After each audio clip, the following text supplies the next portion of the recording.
आंनि मुङा रिमिलि ब्रह्म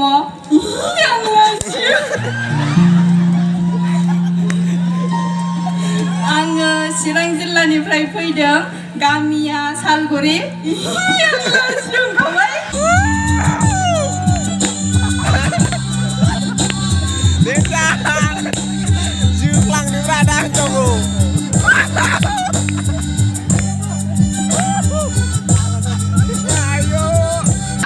सिनायथिखौ फारियै होलांनो सानदों। नै फाग्ला आंनि मुङा माइबां बर' मिथिबाय। नै फाग्ला आं धेमाजि जिल्ला सिमेन्ट सापरि सानजारि नोगोर गामि मानसिनिफ्राय। नै फाग्ला आङो उदालगुरि जिल्लानिफ्राय फैदों। आङो आंनि डिग्री BA खौ टंला कलेजनिफ्राय फोजोबनानै फैदों। आंनि डाक न'आ जादों पानेरिहाट पुलिस स्टेशन आरो पिन नाम्बार 784523 गामिनि नामा जादों नम्बर 2 साग्लिजार। गोजोन्थों।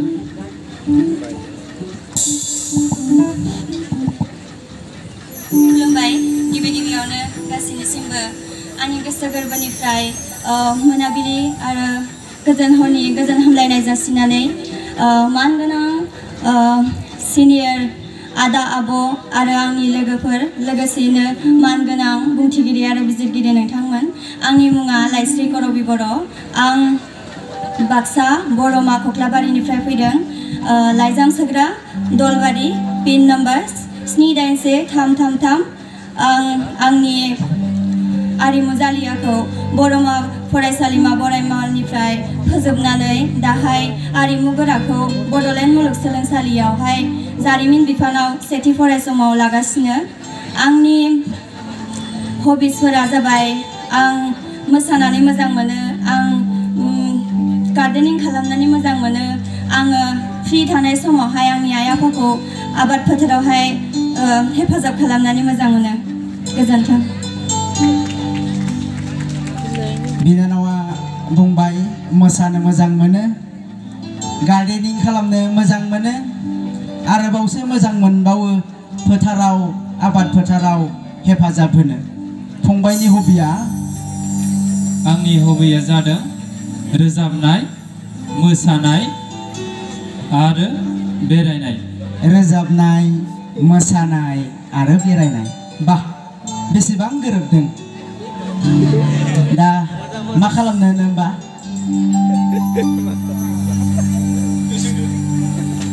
बिब्दिब्ला फंबाया मेथाइ रोजाबदो, बिनानावा मोसादो। जागोन सार। बे समाव आङो मेथाइखौ रोजाबनो आखायाव लागोन।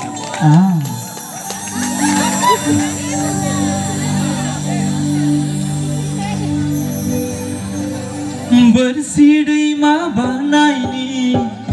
आगैलाय सारि बेलासि समाव हारसिङै बोजाथारनो।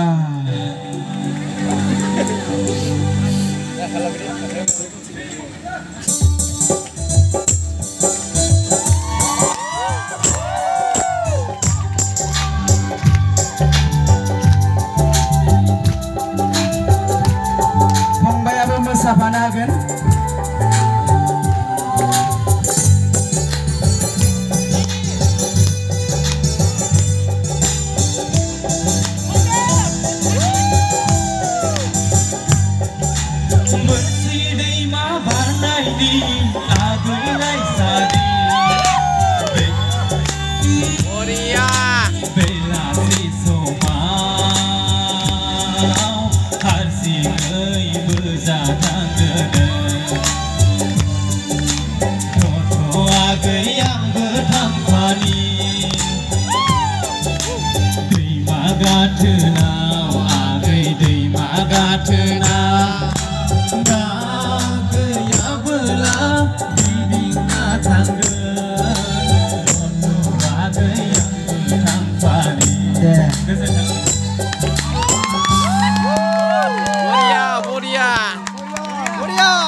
फंबाया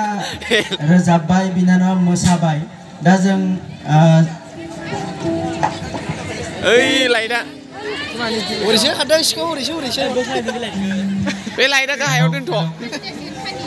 लाइटआ खोमोथ' लाइटआ फंबायना मा नाममोनलाय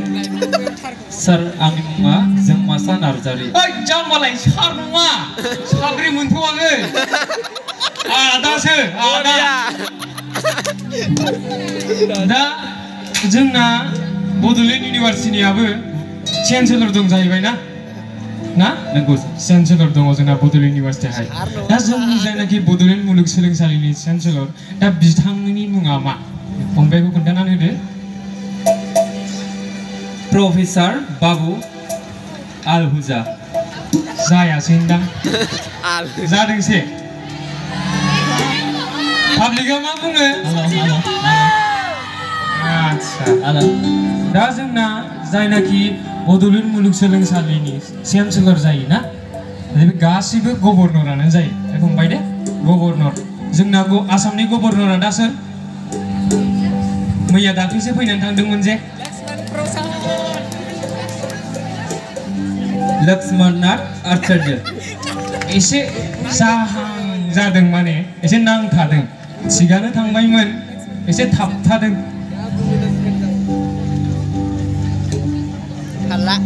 हाला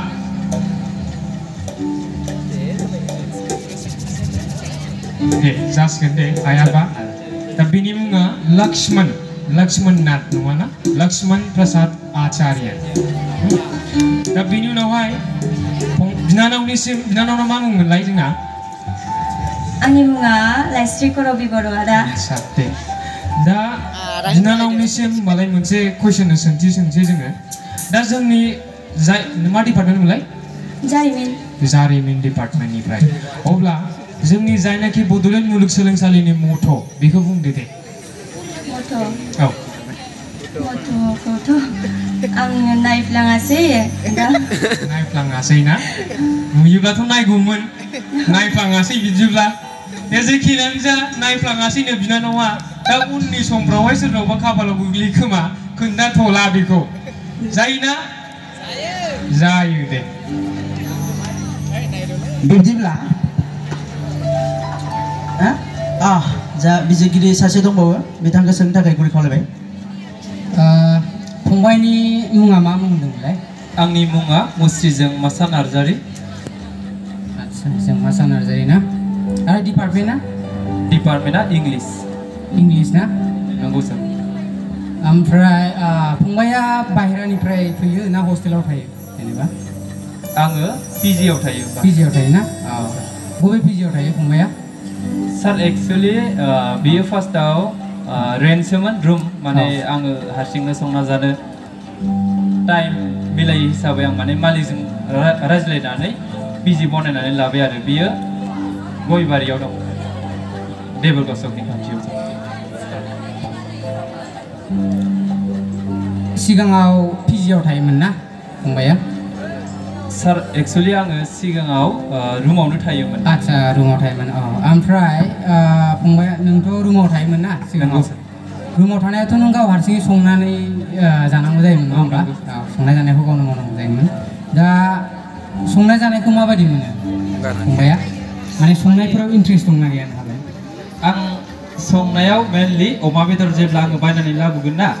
गोसोआव अब्लानो ओरैबायदि मोजां मोनो आच्छा जाहाथे आङो अमा बेदरखौ माने गोसोआ इन्टारेस्ट जाबासो माने ओंख्रि संनायाबो थावो नालाय बेनिखायनो आं इन्टारेस्ट होनानै अमा बेदरखौ सङो आरो मोजां मोनो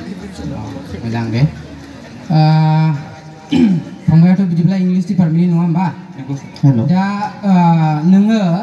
इंलिसखौ नों मानि थाखाय चुज खालामा जेनेबा नोङो नोंनि डिग्रिखौ नों लानायाव इंलिस डिपार्टमेन्टआव जे नों फरायबाय नङा होमबा इंलिसखौ नों मानि थाखाय चुज खालामा जेनेबा नोंनिफ्राय जास्ट नों ओपिनियनखौ मिथिनो लुबैदों आरो आं जेनेबा सार मेनलि आंनि थांखिया जाहैबाय आं जेब्ला क्लास 6 एलपिनिफ्राय जेब्ला जोङो हाई स्कुलाव थांदोंमोन अब्लानिफ्राय इंलिस बै साबजेक्टखौ आङो सासे सार दंमोन बियो नेहुनिफ्राय मास्टार डिग्री खालामना फैनाय आरो बिनि हादोरनिफ्राय गुबुन मोनसे हादोराव थांगोन अब्ला जोङो मोनसे इंलिसावनो रायज्लायनो गोनां जागोन अब्ला वर्ल्डनि 70% जों बुंनो हायो इंलिसाव बिसोरो कम्फर्टेबल एबा जोङो गावनि कमिउनिकेसनखौ शेयार खालामनो हायो इंलिश लेंगुवेजजों बेनिखायनो सार्भाइभ खालामनो इजि जाना फैयो जेब्ला इंलिश रोङो गोजोननाय थाबाय फंबायनिसिम फंबाया मानि थाखाय इंलिशखौ चुज खालामदों बेखौ बिराद मोजां फोरमायनानै होनायनि थाखाय दानिया बिनानावनिया मा मुं होनदोंमोनलाय आंनि मुङा लाइस्रि करबि बर' आच्छा आरो डिपार्टमेन्टआ जारिमिन जारिमिन दा बिनानावनिफ्राय आं मोनसे खोथाखौ मिथिनो लुबैदों जे बिनानावाथ' जारिमिन डिपार्टमेन्टनि नङा होमबा दा नोंसिनि जोंहा बे बड'लेण्ड इउनिभारसिटियाव मोनफ्रोमबो डिपार्टमेन्टनि जे बिल्डिंस थायो नङा होमबा बिल्डिंसफोरनिया जोंहा गावबा गाव नाम थायो नङा होमबा दा बिनानावा नोंसोरनि डिपार्टमेन्टनि बिल्डिंनि नामखौ खोन्थानो हागोन नामा जोंनि बिल्डिंनि नामा doctor बि.आर. Ambedkar social science building बेनि सिङाव गोग्लैयो गोजोननाय थाबाय बिनानावनिसिमबो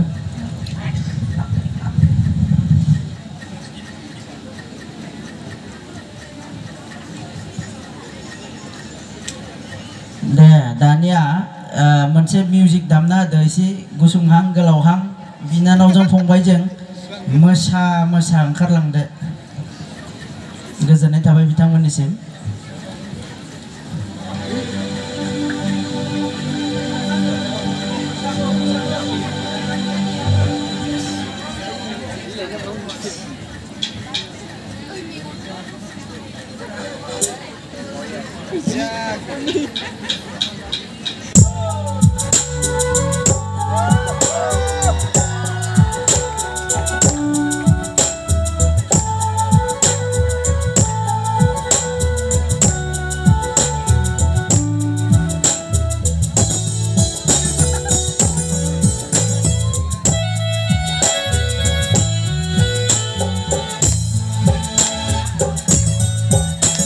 masa masa ओंखारलांनो थाखाय गुरै खावलायबाय आखाइ हमलायनानै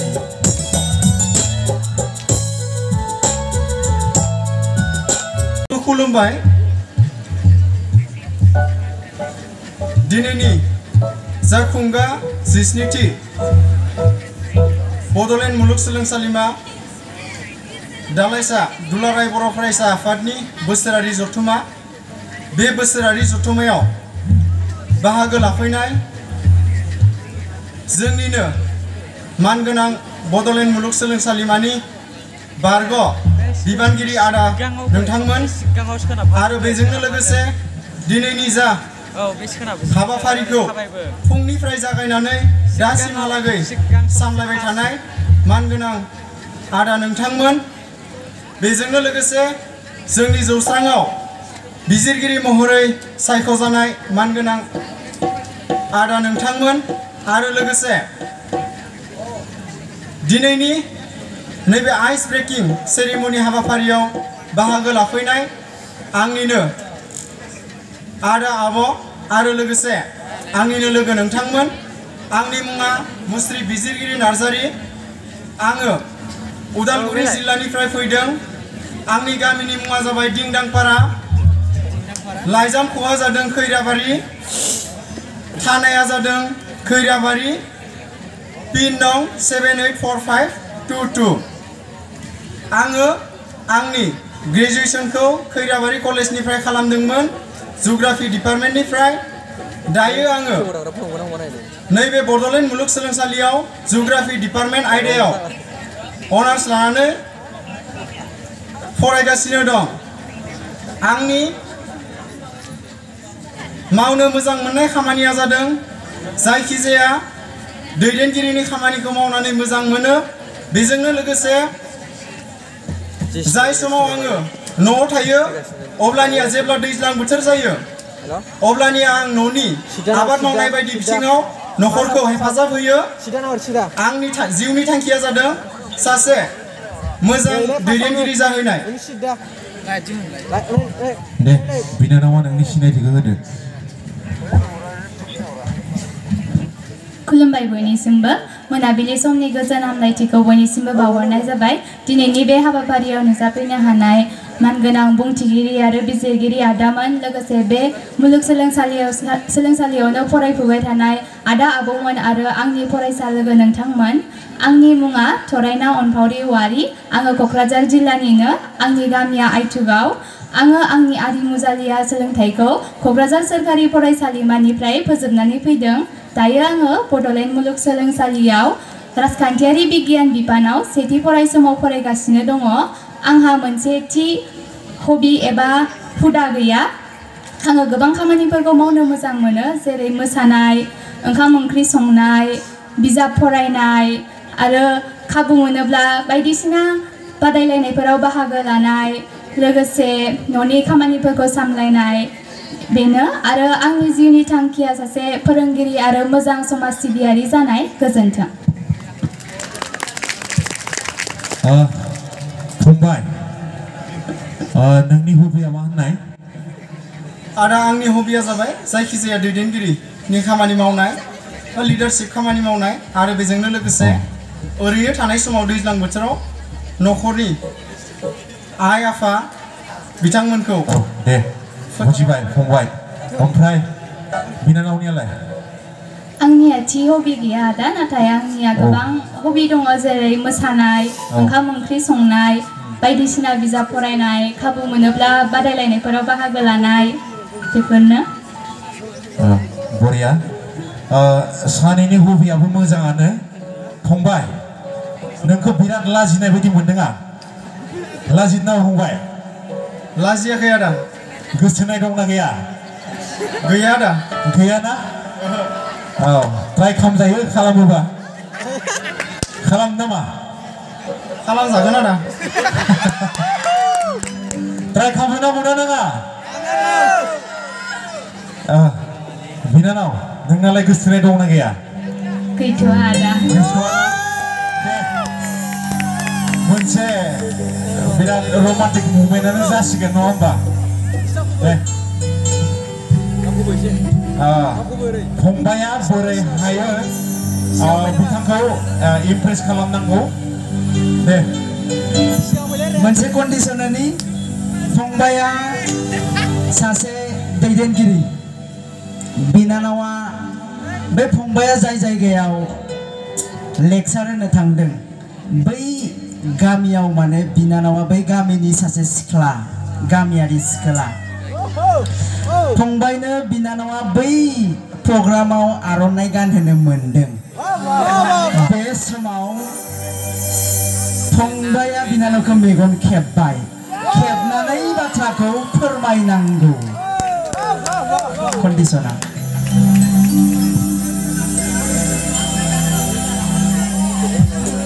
रेडि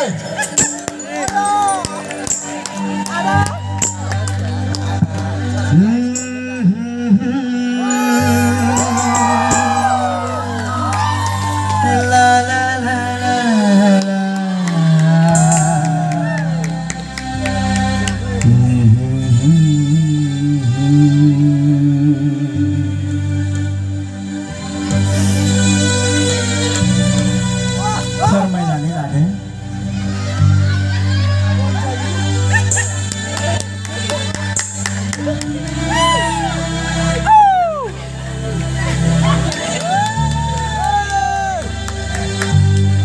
बिराद रमान्टिक ना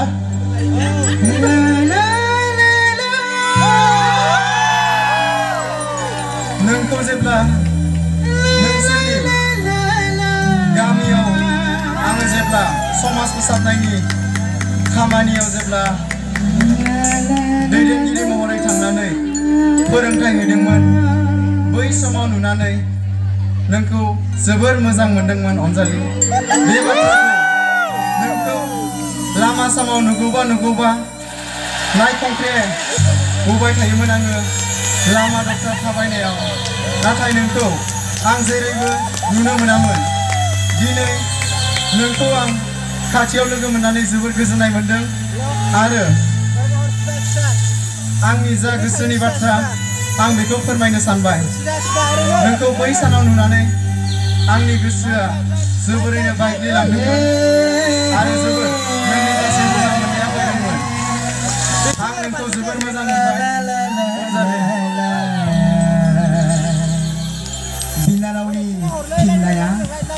दे बिनानावा होदोलाय आदाया जोंनि गामियाव गोबां मेल मिटिङावनो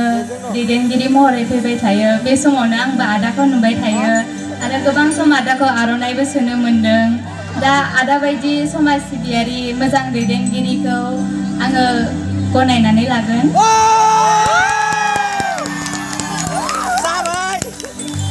माने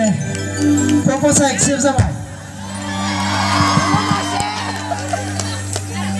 फंबाय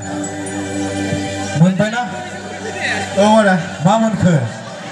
मोजां मोननायखौ मोनबाय बरिया खनसे गोबोरैया जाखुमना दे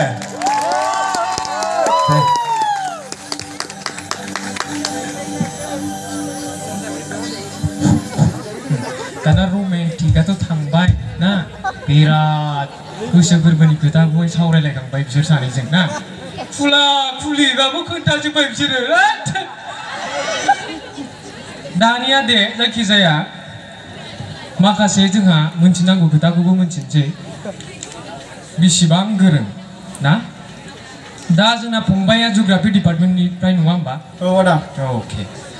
दा जिअ'ग्राफि डिपार्टमेन्टनि हिसाबैहाय जिअ'ग्राफिनि साइडनिफ्रायनो मोनसे सोंथिखौ सोंनोसै दा जोंहा मोनसे दङ आसामावहाय कि एसियानि सेकेन्ड लार्जेस्ट वेटलेन्ड होननानै बुंनाय जायो दा बे वेटलेन्डनि मुङा मा एबा बिलोनि मुङा मा एसियानि सेकेन्ड लार्जेस्ट वेटलेन्ड आदा आं बे सोंनायनि फिननायखौ हाथ'नाय नङा ना दा अडियन्सआ हागोन नामा दाउस्रि बारसिनजोब्बाय ना दा बिनानावनियाहाय मोनसे कुइसन बिनानावनि फारसेथिंजायहाय फंबाय हासेजों दा बिनानावनिसिम कुइसना बे जे जोंनि जायनाखि बिटिसि ना पलिटिकेल साइन्सनि जाबाय जिहेतु दा बिटिसियावहाय गासैहाय मोन 42था स्ट्रेंथ दङहाय दा 42था सीटनि गेजेरावहाय बेसेबां सीटखौ नमिनेट खालामनाय जायो 42था सीटनि गेजेराव बेसेबां सीटखौहाय नमिनेट खालामनाय जायो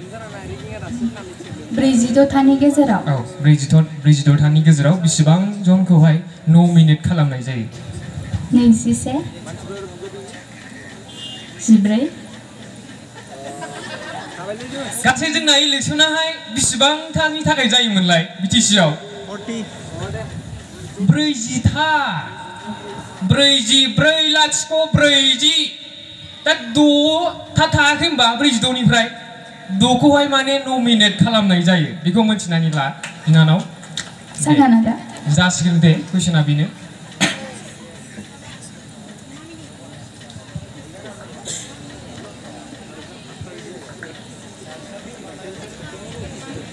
सानसुलाया सोंदो माबा मोनसे बिनानावनिसिम मोनसे सोंथि डाइरेक्ट दै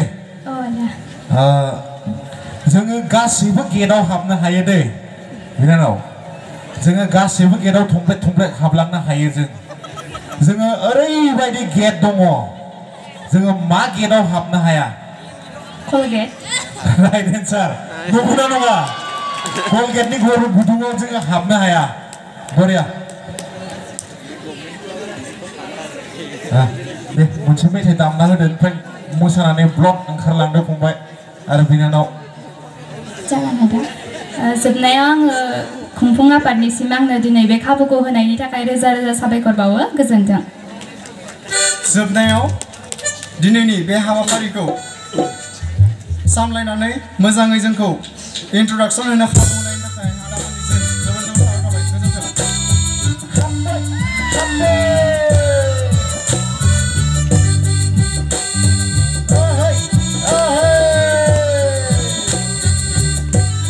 दे आखाइ हमलायना ओंखारलांदो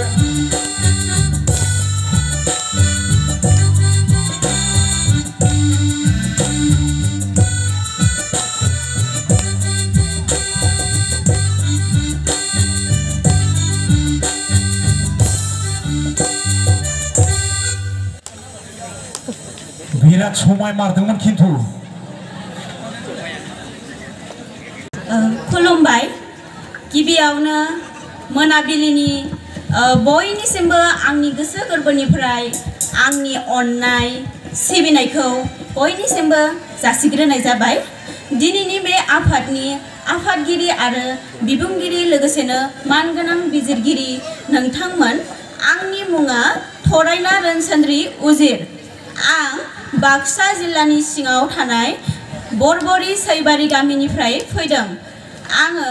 BA खौ मुसलपुर कलेजनिफ्राय उथ्रिसारनानै बेयाव आं दा बड'लेण्ड इउनिभारसिटियावहाय MA खौ बर' बिफानाव सेथि फरायसमाव आं दा खालामगासिनो दङ। आंनि मावनानै मोजां मोननाय खामानिफोरा जाहैबाय, आं मोजां मोननानै जोबोर मोजां मोनो। लोगोसेनो आङो माखासे एक्टिंफोरखौहाय खालामनानै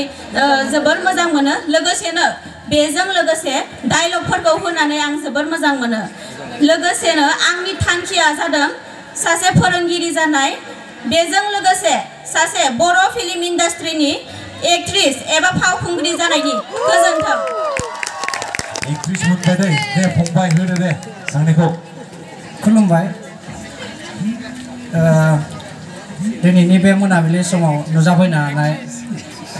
बड'लेण्ड मुलुगसोलोंसालिनि फरायसा लोगो नोंथांमोन आरो आदामोन आब'मोन आरो जौसाङाव जिरायनाय बिजिरगिरि नोंथांमोन, आंनि बेलासिथ' नङा, मोनाबिलिनि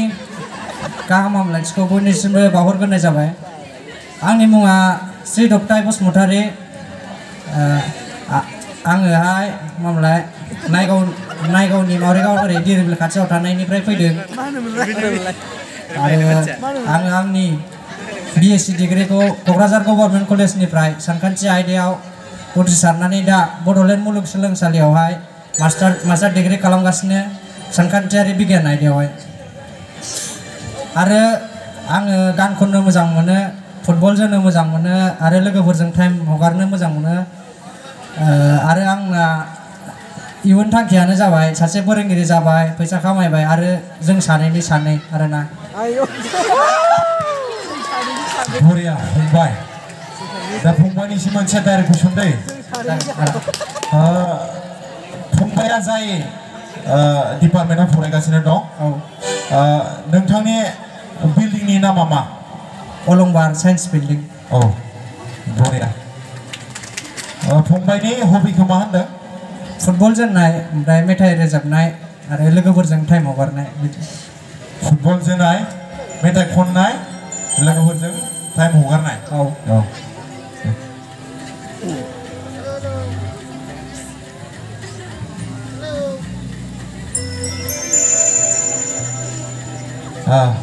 बिनानाव, नोंना मा होननाय हबि? आंनिया मोसानाय, लोगोसेनो एक्टिं आरो डायलग आदा। बरिया, एक्टिं ना? बिनानावा मोनसे एक्टिं खालामना देखायनांगौ जोंनो। दे मोनसे कन्डिशन होनो, बिनानावा आदा आंनिफ्राय मोनसे खावलायनाय, एक्टिंजों लोगोसे आं डायलग बुंनो हागोन नामा? बिदिबा साबसिन जागोन आदा। नै एक्टिंजों लोगोसे डायलग बुंनो हागोन, नोंनो मोनसे कन्डिशन होगोन दै। नोङो बै सेंग्राखौ मोजां मोनो हा, मेथामेटिक्सनिखौ नोङो बेखौ मोजां मोनो, बे नोंनि गोसोथोनाय सेंग्राया गौरां पार्कआव सोरजोंबा लाइन मारिगासिनो दं। ओमफ्राय नोङो बै सिख्लाखौ आरो नोंनि गोसोथोनाय हौवाखौ नोङो माबायदि रिएक्ट खालामगोन? दे होदो।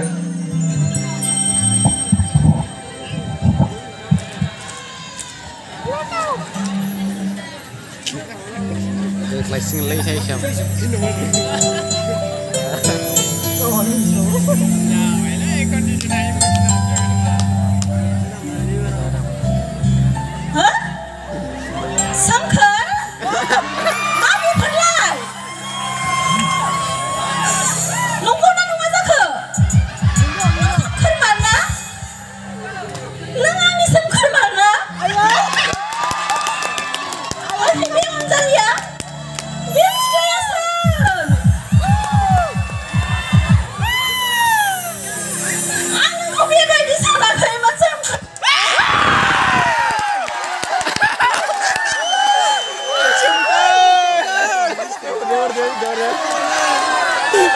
Por Dios,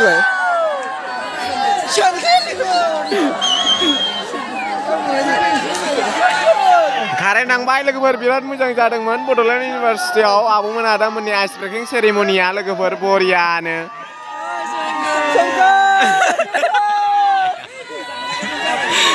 ओइ सोमखोर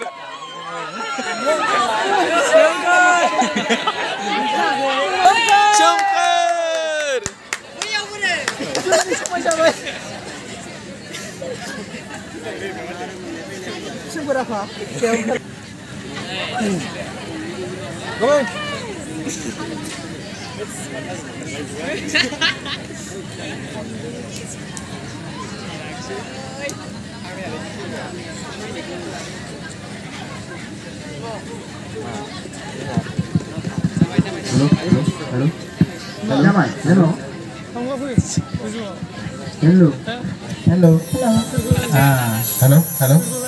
दा खोमसियावनो खारखोमाबायसो बेना फार्स्ट लाइन जों जेनाव खिन्थु नोंसोरखौ नुहुरजोब्बाय सोर सोर होख्रावदोंमोन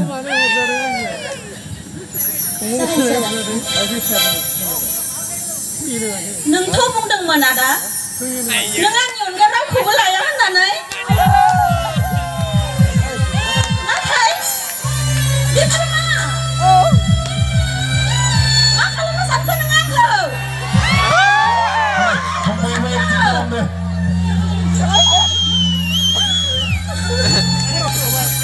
नोंथ' बुंदोंमोन आंखौ जुलि लागोन होननानै नाथाय बेफोरखौ आं मा नुनो मोनखो दिनै मा नुनो मोनखो नों दानो बुं सोमखोर दानो बुं आंखौ नों जुलि लामारगोन ना दानो बुं बुंदो सोमखोर आं हानाय नङा अनसालि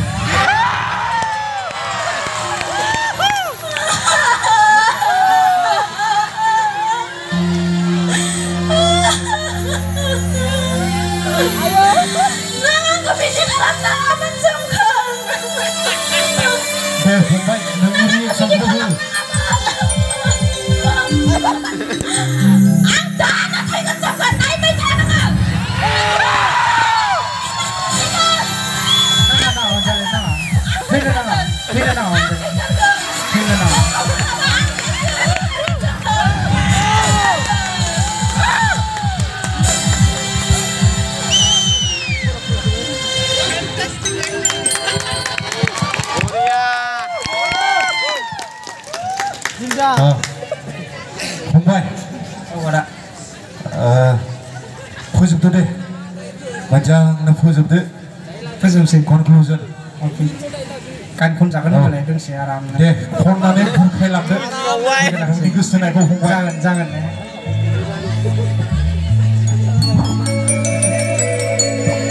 बिनानावाबो मोसाजागोन जाबाय ना मारा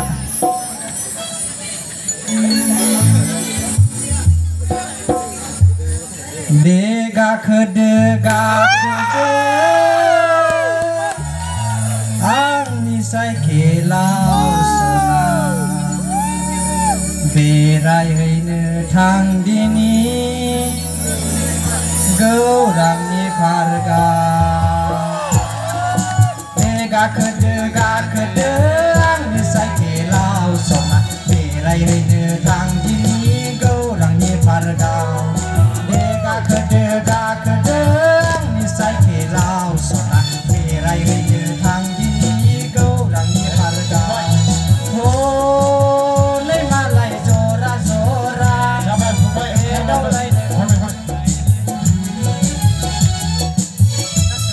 जासिगोन थेंक इउ दे साबायखर थाबाय आं जोबथारनायाव गासैनिबो बे खाबुखौ आंनो होनायनि थाखाय रोजा रोजा साबायखर बावनो सानो गोजोन्थों मानो डाबल होननांगौ बे होनखाबायना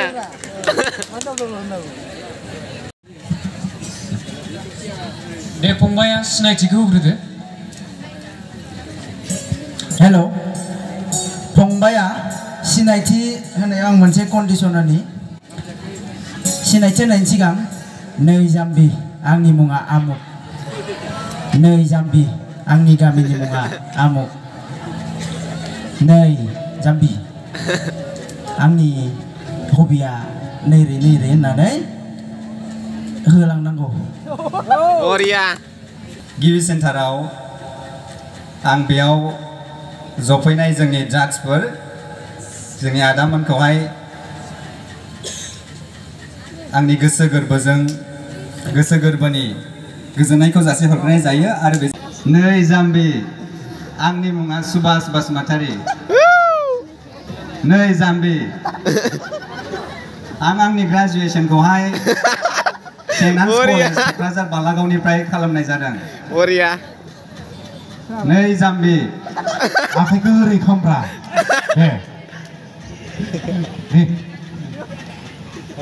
नै जाम्बि आं चिरांनिफ्राय नै जाम्बि आं इक'नमिक्स डिपार्टमेन्टनिफ्राय बरिया सेमेस्टार आरो जोब्बाय नामा दंबावो आदा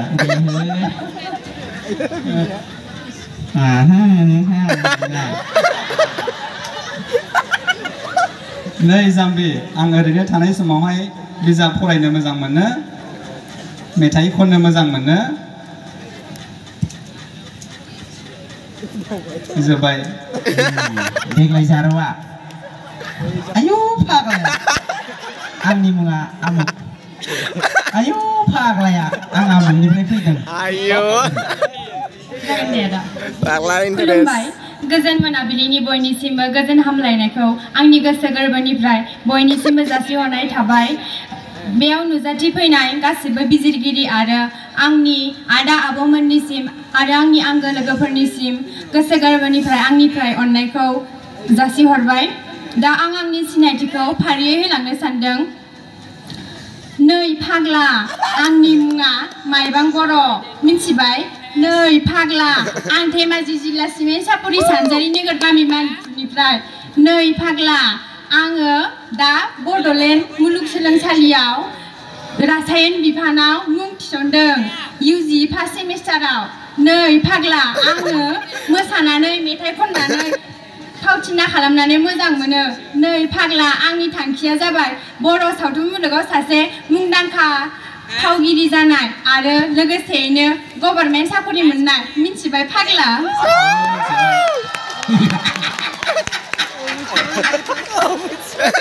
जाफ्लेथारसिगोन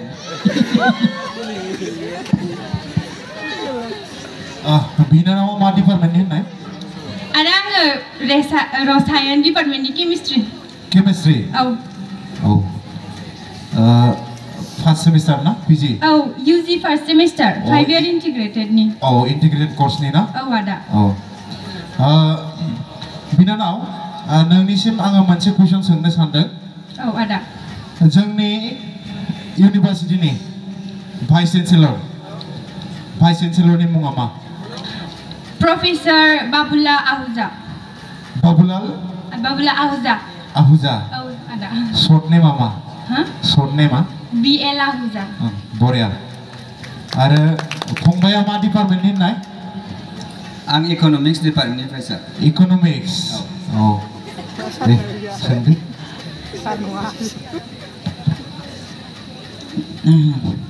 हेल' बर'आनो खाना हारसाथ' नङा दा बर'नि जारिमिनखौबो मिथिगोन निस्सय ना दा जोंनियाहाय गिदिरखौ सोंला एथ'बां बाराखौहाय दा मोनसे फिसा कुइसनखौनो सोंनोसै दा जोंनि जायनाखि BTC एकर्ड आरो BTCनि उनावहाय मा जादोंमोन BTR एकर्डनि सिगां BTC एकर्ड जादों दा BTCनि सिगाङावहाय मा एकर्ड जायामोन बेखौ फोरमायदो BTC एकर्डनि सिगां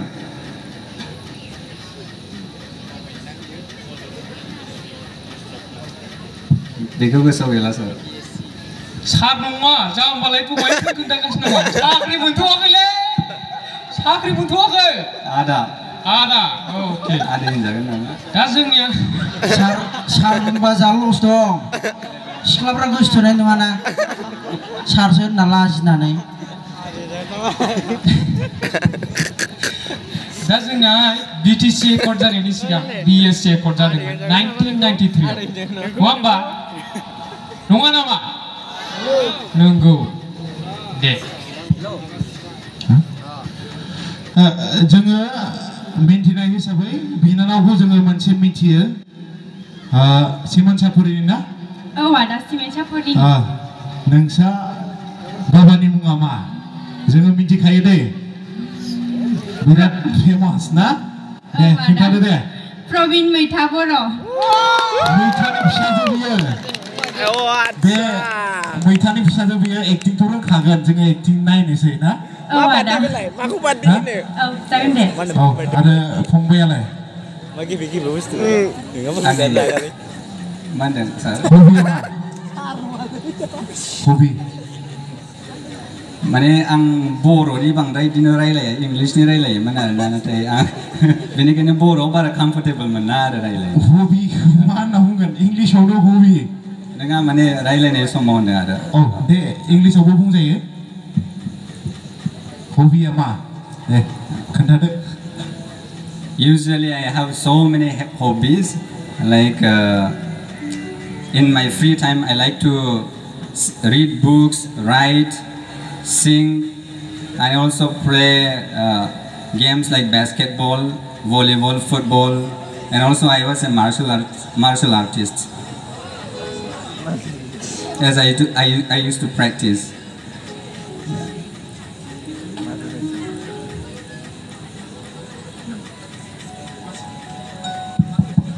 Martial art, na? Oh sir. Oh, deh, मोनसे मिउजिक दामना होदो बिनानावा मोसादो आरो मार्शल आर्टनि पजिशनफोरखौ बोरै खालामो देखायबानो जाबाय ओमफ्राय ओंखारलांदो दे बिनानावा मोसागोन ओमफ्राय नायलायना मोसादो नोंबो नायलायनानै देखायबानो जाबाय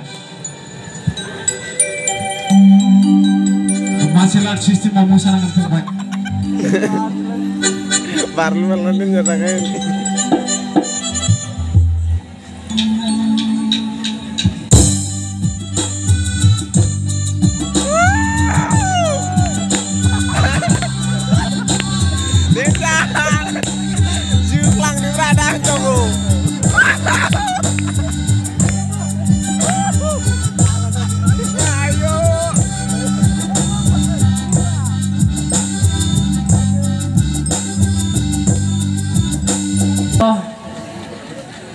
आंनि मुङा दोमैलु नार्जारि आङो फैदों गसाइगाव जारागुरिनिफ्राय आङो गावनि ग्रेजुएशनखौ खालामदों सेन्ट आन्स कलेज बालागावनिफ्राय आरो आंनि हबिया जाहैदों सिंगिं आरो प्लेइं फुटबल आरो आं दायो बड'लेण्ड मुलुगसोलोंसालियाव इडुकेसन डिपार्टमेन्टआवहाय फार्स्ट सेमिस्टाराव फरायगासिनो दं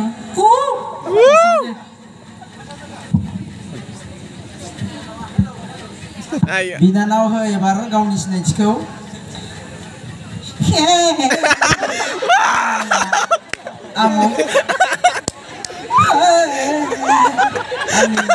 डेन्जार आदा थुलुंगा बिराद टेलेन्टेड खुलुमबाय बयनिसिमबो हे मानगोनां बुंथिगिरि आरो बिजिरगिरि बिथांमोन हे आयो आंनि मुङा जुहि ब्रह्म हे दिनैनि फुंनिफ्रायनो सोलिनाय खुंगा 17थि बड'लेण्ड मुलुगसोलोंसालिनि बोसोरारि जथुम्मायाव नुजाफैनो हानाय गासिबो फरायसालिमानिफ्राय फैनाय बिनानाव आरो फंबायमोन आरो लोगोसे नुजाथिफैनो हानाय आंनिनो लोगो नोंथांमोन दिनै बे जौस्राङाव गाखोनो मोननानै आङो जोबोद गोजोननाय मोनदों हे आङो मुवा बिगियान बिफान फिजिक्स डिपार्टमेन्टआव MSc फार्स्ट सेमिस्टाराव फरायगासिनो दङ आंबो लोगो बायदिनो गसाइगावनिफ्राय फैदों हे आंनि हबिफोरा जादों आङो एंकरिं खालामनो मोजां मोनो जुदिअ बियो हबि नङाब्लाबो जेरावखि जाया जेराव प्रग्रामफोर खुंनाय जायो आं बेयाव एंकरिं खालामनो मोजां मोनो आङो मिमिक्रिबो खालामनो आङो सेस्था खालामो आरो आङो पेइन्टिंबो खालामो हे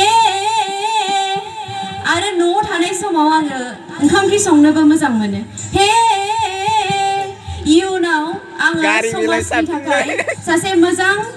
समाज फोसाबगिरि हिसाबै आङो इयुन जोलैनि थाखाय आङो सासे मोजां एग्जाम्पल हिसाबै आं गावखौनो दिन्थिलांनो थाखाय आङो सानो हे दा फंबायनि हबिया मा होनगोन सिंगिं ना बिनानावनिया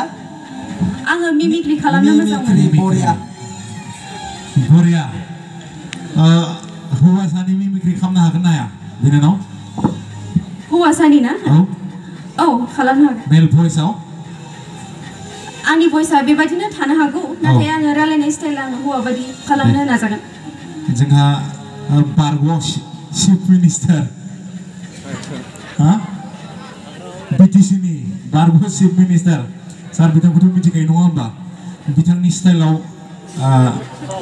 होदो दे नायगिरि नोंथांमोन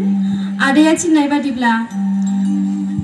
सार हाग्रामा महिलारि बिथांनि मिमिक्रि खालामनो थाखाय आंखौ थिनदों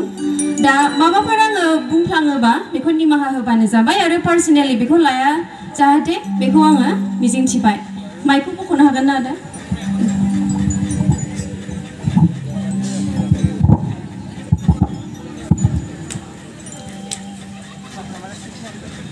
बेलासिनि गाहाम हामलायनायखौ बयनिसिमबो जासिहरनाय थाबाय मोजाङै दंना गासिबो मोजाङै दंना गैला जाखो माथो इलेक्सन जेननायनिफ्रायनो रावबो मा गाराङानो गैला ना माया ना मा जालांजोबखो नायलाय बयबो सिरिजोब नोंथांमोना ओंखाम जायाखै नामा दहाय सेंग्राफोर सिख्लाखौ नायनानै मेगना गल'ल' जाबाय नामा जाखोरा जादोंना जायाखै ओंखामखौ जाला मा हिमन्त मामाखौसो गोसोखांदों नामा नोंसोरलाय आंखौ बिथाङा निमखि गुन्दा होननानै गालांबाय गोसोखांगासिनो नामा आंहा दहायसो दा मा खालामबावनो इलेक्सनावबो नोंसोर आंखौ लोगो जानानै देरहाहोआसै दा आं मा खालामबावनो बे देबरगाव हाथाय जानाय बे थिनालि बाजार जानाय बेफोरखौनो खालामगासिनो दं आङो गथ'फोरजों गेलेनाय मानाय ब्लगिं खालामनाय बेफोरावसो आङो आंनि टाइमखौ हगारहरगासिनो दङ आरो बे आंनि खर' लान्थाया बे लाइटजों जोंफ्रुजोब्बाय नोंसोर नुहुरदोंना नुहुराखै नुहुराखै नोंसोर माथो सिरि गोजा गासिबोलाय एसे हो एसे आवाज हो नुहुरदोंना नुहुराखै रावबो नुवाखै थेंक इउ फंबाय गोसोनाय दंना गैया दं दे खनसे नोंनि गोसोनायखौ फन खालामनानै आइ लाभ इउ होनना बुंहर दे लाउदाव हो दे आइ लाभ इउ होनना बुंहर लाउदाव दे दा माइक्रोफनाव होनांगौ मबाइला गैया बेयावसो लोगोनाव लोगोनियावसो नाम्बारा सेंग्राफोर सोरबा गंसे मबाइल होफै इनि गोसोथोनाय नाम्बारा थागोन बिनानाव गोसोथोनाय दंना गैया बयनिबो सिगाङाव बुंनानै लानो एसे लाजियो नाथाय दङ बुकिं गोजा ना दे होमबाबो ट्राइ खालामजायो बै स्टेजआव जिरायनायनिफ्राय पेन्डेलाव जिरायनायनिफ्राय सानै लाना फैनांगौ जागोन आदा दे सासेबाबो जायो फंबाय नोंबो थांदो दे मिउजिक होदो दे दे सेंग्राफोर जायखौ मोजां नुयो दे फंबाय नोंबो लायदो थां टेनसन लानाङा हाया हिन्जावजों रायजानो गिदों फंबाय रावबो स्टेटास होनाङा इखो लायथां फेसबुकावबो नाङा फंबायनि मबाइलखौ होफैदो लोगोफोर दंबा लांफैबायलै आब'आ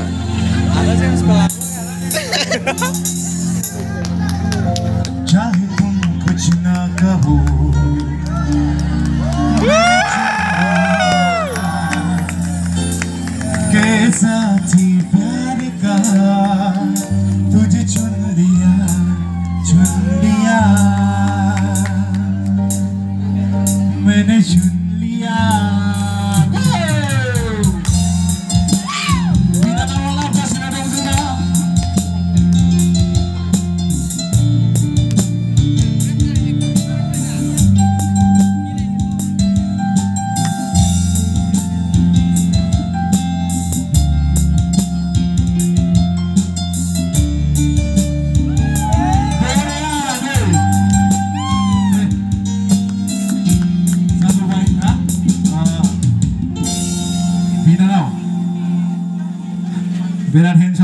नों खिन्थु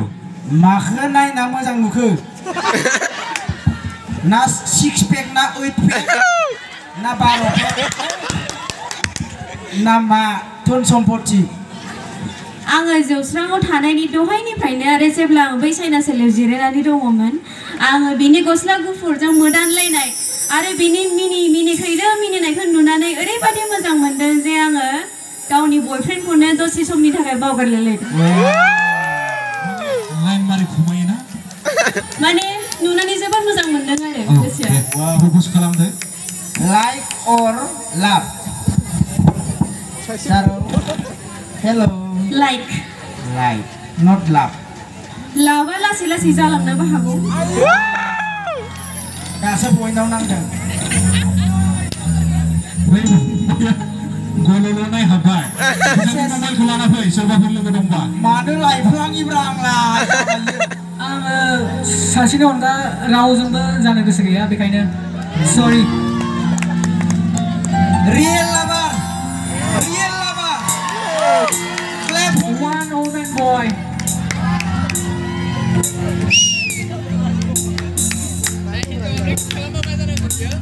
मा खालामनांगौ ना फंबायखौ मा खालामगोसो नों दा बयफ्रेन्ड ना हासबेन्ड नैबे जौस्राङाव दसे सम आंजों समायफानो थाखाय आङो बिथांखौ सायख'नानै लानानै फैदों जाहाथे बे लाइट जोंनायजों जों सानैखौ समायनाय नुयो आरो बरिया दे फंबाय नोंबो कपारेट खालामफादो दे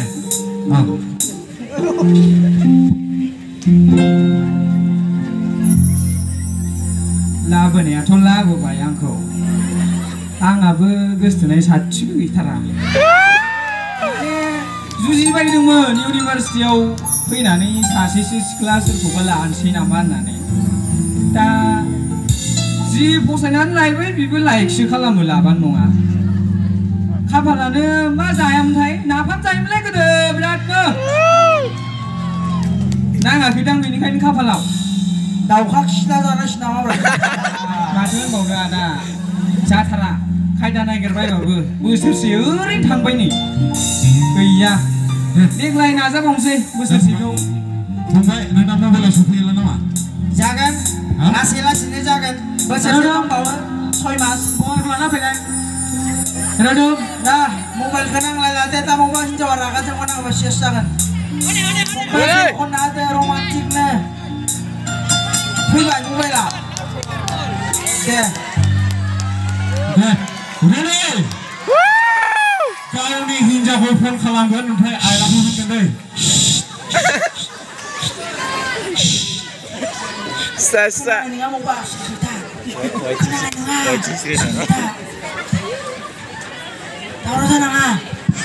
लाभ हो दै फंबाय माबाफोर रिएक्सन होयोबा अननानै जेबो दासान दे आइ लाभ इउ होननांगौ जेबो बुंनाङा साइलेन्ट प्लिज माइक्रोफोन तो अलप साउन्ड तो बारायदि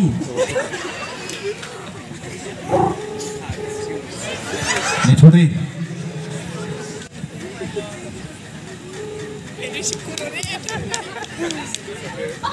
हेल' खोनादों खोनादों आइ लाभ इउ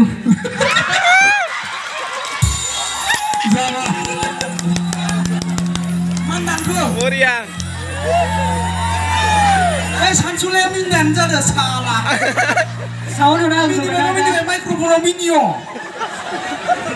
जाना इमान गोदै हेल' नालाय आइ लाभ इउ टु होननायखौ खोनासंगौमोन ना जों आयै गोदै माथोआबो न' माबायदि गोदै मानसिनि महरखौबो नायनो लुगैबाय दा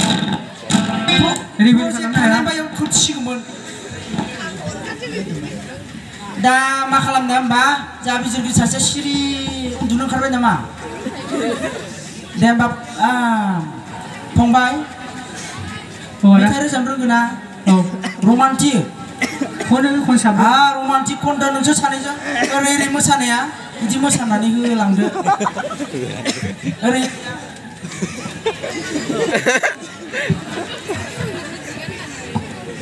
दा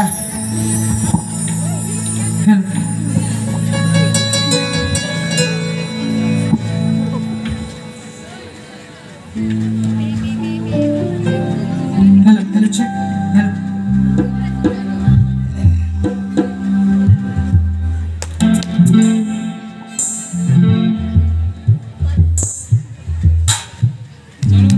Hello, check. Hello, check.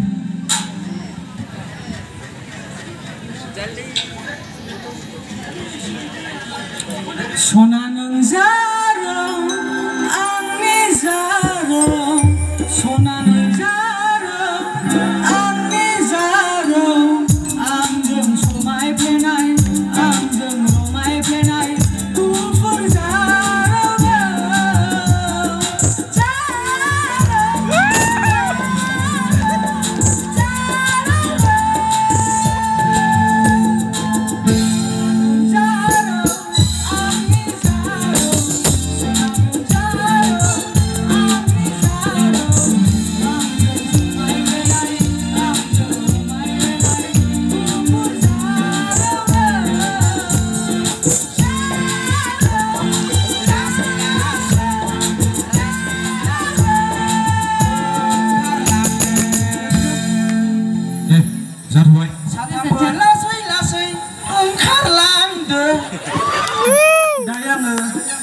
Judges गासैखौबो अर्गानाइजेसन कमिटिखौ थेंक इउ होनो सानदों बे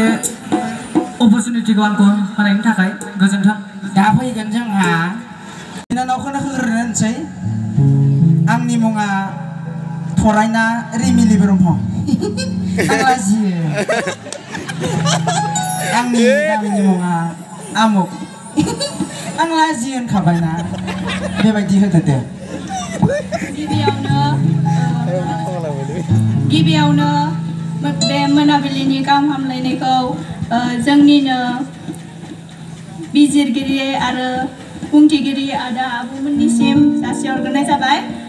बेजों लोगोसे बेयाव गोबां बिफाननिफ्राय नुजाफैनाय आंनिनो आंगो लोगोफोर आरो फंबाय बिनानावमोननिसिम जासिहरग्रोनाय जाबाय आंनि मुङा रिमिलि ब्रह्म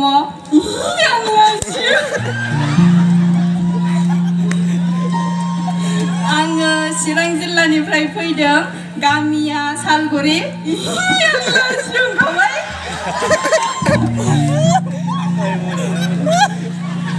पोस्ट अफिसआ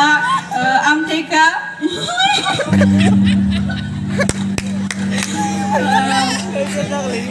पुलिस थाना आमगुरि आङो BSc खौ बाय'केमिस्ट्रि लानानै बिजनि कलेजनिफ्राय 63% लानानै उथ्रिसारदों आं लाजियो आङो दा बड'लेण्ड मुलुगसोलोंसालिमायाव CST डिपार्टमेन्टआव MCA कर्स खालामगासिनो आं लाजियो आं दा गार्ल्स हस्टेलाव थायो गाम्बारि हल ST गार्ल्स हस्टेल आं लाजियो जोब्बाय आंनि हबिया मोसानाय आरो आं मालाबा मालाबा सल'बाथाबो खोन्थानो मोजां मोनो मोजांथार जाबाय देग्लायलाय आंनावसो फैखासिगोन जबदार बिखाया बाबुनिया ना महरा बाबु इसे नाहरनाय आंनिखै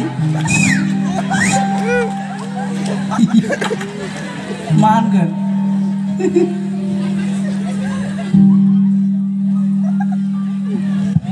हेल' दे फंबाय नोंनि सिनायथिखौ हो आं लाजिया होनबानो जाबाय दे नोंबो कम्बाइनेसन वन ओइ आं लाजियालै खुलुमबाय खाथियाव थांदे एसे औ खुलुमबाय गिबियावनो गोजोन मोनाबिलिनि गाहाम हामलायनायखौ बयनिसिमबो जासिहरग्रोनाय थाबाय दिनैनि बे बराय हाबाफारियाव बिजिरगिरि हिसाबै नुजाथिफैनो हानाय आदा नोंथांमोन लोगोसे बड'लेण्ड मुलुगसोलोंसालिनि बायदि बिफानाव फरायनाय आदा आब' नोंथांमोन आंनि मुङा धनजित दैमारि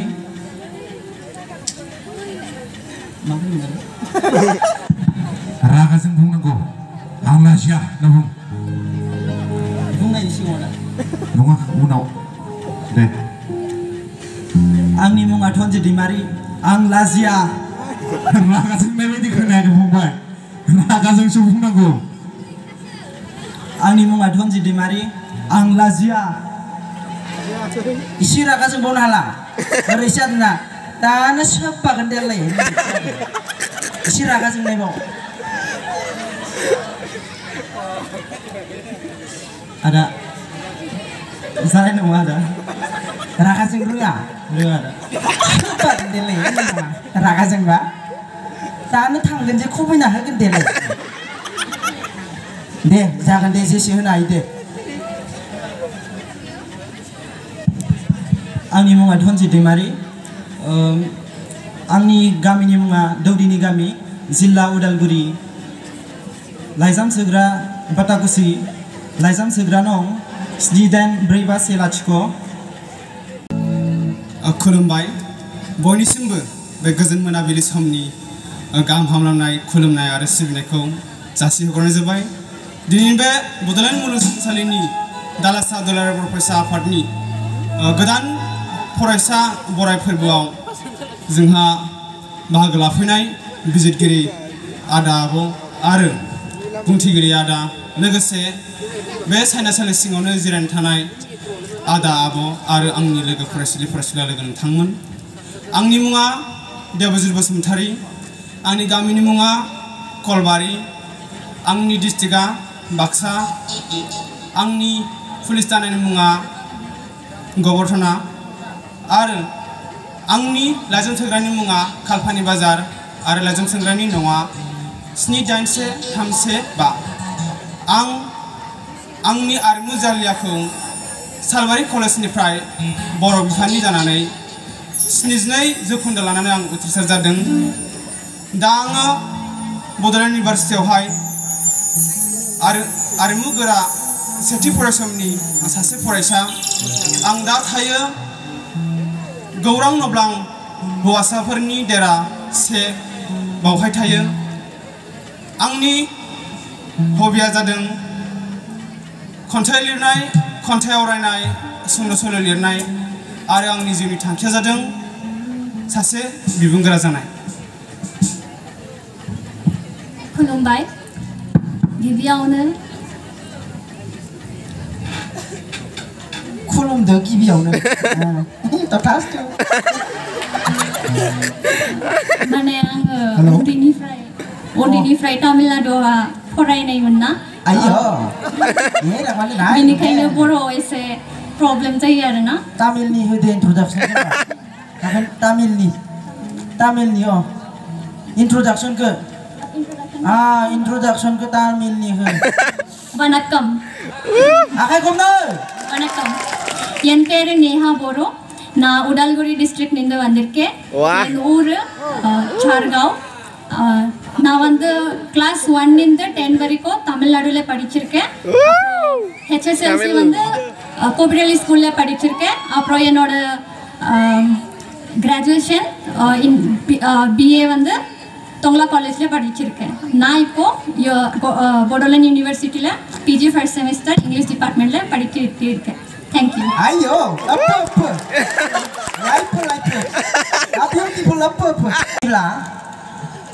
बिनानावा बै सानजा खनाथिं थानाय सेंग्रा सासे लायनानै बुजिदो आंहा बयफ्रेन्ड दं आयु आयो दिसि दंनो दिसि होमबा फंबायालाय गार्लफ्रेन्ड दंना गैया आदा गैया मा खालामबावनो होनबालाय दालाय सानसुला केसा नगेन जाबायलाय दे होमबा बिनानावनि हबिया मा होनदोंमोनलाय डान्सिं फंबायालाय मेथाइ रोजाबोना रोजाबा आदा आंनिया जाया बिनानावा मोसादो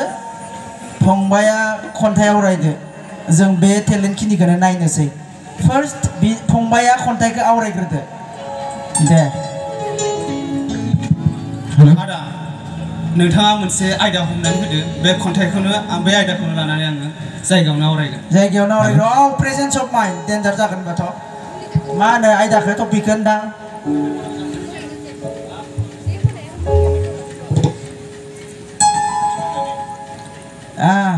दे टपिका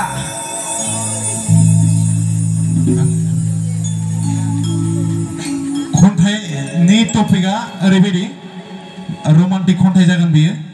नोङो बिनि मुंखौ सोंना लालाय दे खनसे दे नोंनिया मा मुं मोनलाय यस बिनि मुंखौ लानानै नोङो रमान्टिक मोनसे खन्थाइ जे नोङो बेखौ मोजां मोनबाय बेखौ लानानै नोङो खन्थाइ सुजुनानै आवरायदो दे बेखौ इकु होना हो एसे बै खन्थाइ आवरायगोनखौ माइकखौ इकु बैखौ नेहा लिपस्टिकथ' गैया नोंनि गुस्थियाव मेगन मुस्कुराथ' गैया आइब्र'स खाजल नोंनि आब्रुथि गोनां गाननाय जोमनायाव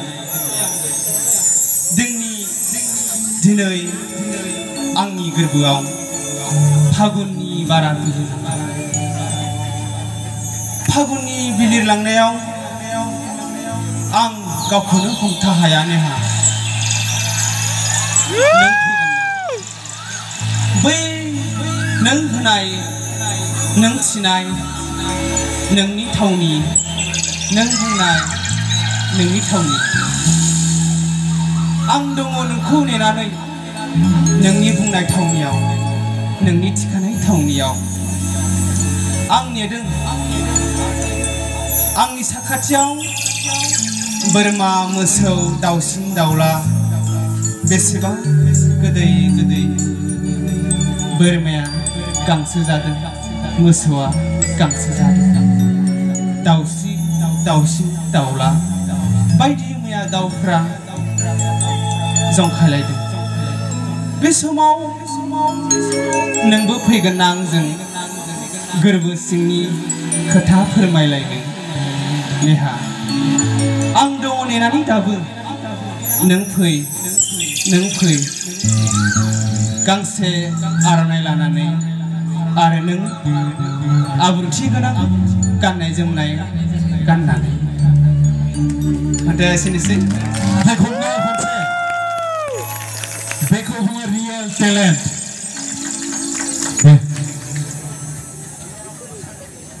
बिनानाव बैसागु मोसानो रोंगोन ना नानि बैसागो सानसुलाया रोजाबना हो मोनसे स्टेन्जा